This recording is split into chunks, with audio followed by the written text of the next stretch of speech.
सम्मानित मुल्क के मालिकों में बौद्ध भिक्षु सुमित रतन। ये वो घर है जहाँ विनीत विक्रम बौद्ध जी रहते थे। इसका नाम उन्होंने भारत भवन रखा था और आज ये जरा की स्थिति में है। इसका बहुत अच्छा रख रखाव नहीं है, लेकिन ये प्रेरणा का केंद्र है पूरे बौद्ध समाज के लिए। सम्मानित मुल्क के मालिकों में बौद्ध भिक्षु सुमित रतन इस समय रीवा पहुंचा हुआ हूं और रीवा उस स्थान पर जहां विनीत विक्रम बौद्ध जी का जन्म हुआ था। ये उन्हीं के द्वारा निर्मित बौद्ध विहार है। पीछे आप देख रहे हैं तथागत भगवान बुद्ध की प्रतिमा विराजमान है और इसका उद्घाटन कुशीनगर के भदंत ज्ञानेश्वर जी ने किया था और उन्होंने बौद्ध भिक्षुओं के रहने के लिए, सामाजिक लोगों के रहने के लिए यहाँ 5-7 कमरे भी बनाए थे। बहुत अच्छा संग्रहालय बनाया था, बहुत अच्छी लाइब्रेरी बनाई थी और यहाँ पूरे उत्तर भारत के लोग, पूरा बिहार, मध्य प्रदेश, उत्तर प्रदेश, खास तौर से रीवा, सतना के लोग यहाँ आते थे और यहाँ से ही बुद्ध की किरणें और उनकी शिक्षाएं लेकर के जाते थे। मैं आपको बता दूं, विनीत विक्रम बौद्ध जी ने महाकाव्य लिखा। सारे लोग रामायण गाते थे, महाभारत गाते थे, तमाम किताबों का पठन पाठन करते थे।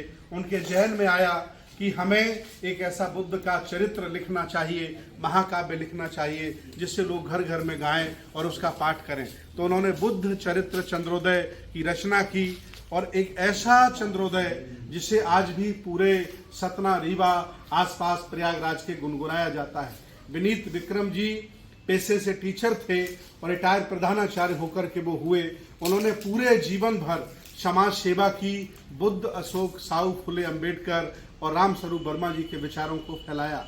जब वो हमारे बीच में नहीं रहे तो उनके पार्थिव शरीर को उनके अनुयायियों ने, उनके विचार पुत्रों ने देवर कोठार की विरासत में उनका दाह संस्कार किया, जहां प्रति वर्ष फरवरी में 27-28 को बहुत बड़ा आयोजन होता है। आज मैं धन्य हुआ उस स्थान पर आकर जहां विनीत विक्रम बौद्ध जी ने बैठकर, सोकर, रहकर, खाना खा के यहाँ बुद्ध चरित्र चंद्रोदय लिखा था। वो इसी मकान में रहते थे और उनके हाथों से बनाया हुआ उनके साथी हैं। ये जितने भी लोग खड़े हैं ये सब उनके साथी हैं, संघर्षों के साथी हैं, वैचारिक साथी हैं, जिन्होंने मिलकर के इस विचारधारा को, इस आइडियोलॉजी को आगे बढ़ाया। हम आपका परिचय कराते हैं।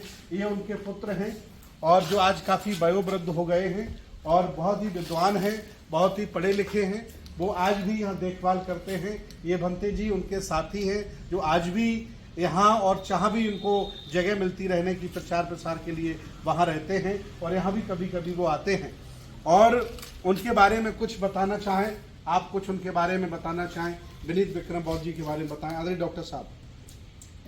बहुत ही क्रांतिकारी विचारों के थे और उन्हें जो है तो प्रेरित किया था भगवान बुद्ध के ऊपर किताब लिखने के लिए माननीय जो मदन जी हैं, एडवोकेट हाई कोर्ट इलाहाबाद पर, उन्होंने उन्हें प्रेरित किया था और उनसे जो है तो प्रेरित होकर के उन्होंने बहुत बड़ा ग्रंथ, महाग्रंथ जिसे कह सकते हैं, महाकाव्य बुद्ध चरित्र चंद्रोदय लिखा, जो कि जैसा बंदे जी ने बताया कि पूरे उत्तर भारत में वो गाया जाता है और धीरे धीरे वो रामचरितमानस को रिप्लेस कर रहा है। आज में हैं, उनके पैतृक स्थान में हैं, उनकी जन्मभूमि पर हैं। उन्होंने ये जो बुद्ध विहार बनाया था, इसका नाम चंद्रोदय बुद्ध विहार रखा था। यहाँ बौद्ध भिक्षु बाहर से आकर के ठहरते थे। उनका संग्रहालय है, पुस्तकालय है, उनसे जुड़ी हुई चीज़ें यहाँ बहुत सारी संरक्षित हैं। उनकी याद में देवर कोठार में एक ट्रस्ट भी डेवलप किया जा रहा है, जहाँ भी बहुत सारे लोग जुड़े हैं। तो जब भी कभी आप रीवा आएँ तो विनीत विक्रम बौद्ध जी की जन्मभूमि, उनका बुद्ध विहार जरूर देखें, क्योंकि वो इस विचारधारा के अगुआ थे, नायक थे और उन्होंने इस विचारधारा को जन जन तक पहुंचाने के लिए बुद्ध चरित्र चंद्रोदय लिखा। धन्यवाद।